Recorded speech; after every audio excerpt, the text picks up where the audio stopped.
Hi, Jeff. Thank you for your presentation and for continuing to share your work even while you're not feeling well. I do hope that you recover quickly. I appreciated your focus on trust as both a foundation and a strategy in community academic research partnerships.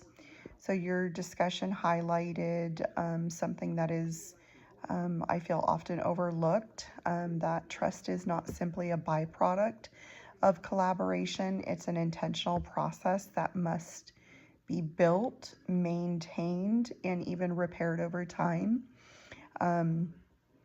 especially when power imbalances and historical mistrust are present. So what stood out to me was the connection you made between trust and conflict resolution. In many partnerships, particularly those involving communities that have experienced systemic harm or exploitation, conflict is almost inevitable.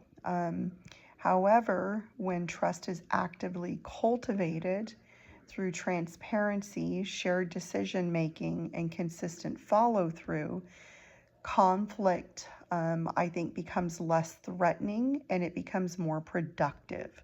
So instead of viewing disagreements as barriers, partners can see them as opportunities to clarify expectations, to address inequities, and strengthen the collaboration.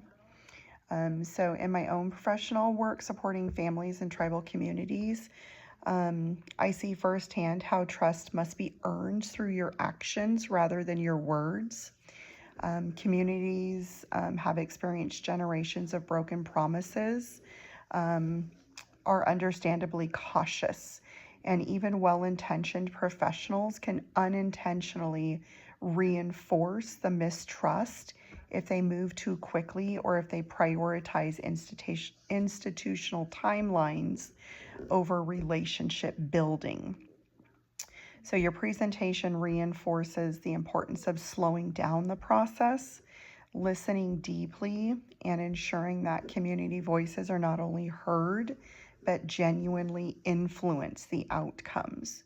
So when people feel that their knowledge and their lived experiences are valued, trust grows, and then conflict becomes easier to navigate because there's a shared commitment in that relationship. Another takeaway for me was that your point that trust is dynamic, so it can increase or decrease depending on how partners respond during challenging moments. So I think that the conflict becomes a test of the partnership. And if parties respond with defensiveness, secrecy, or unilateral decision making, I think that the trust erodes very quickly.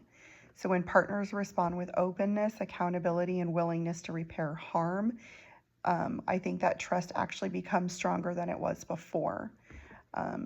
So overall, your presentation emphasized that trust is not just interpersonal concept, it's structural and relational at the same time. And building equitable partnerships requires attention to historical context, power sharing, and long-term commitment. So thank you for reminding us all that meaningful collaboration isn't just achieved through technical expertise. It does depend on intentional trust building practices that honor the communities that are involved. So thank you.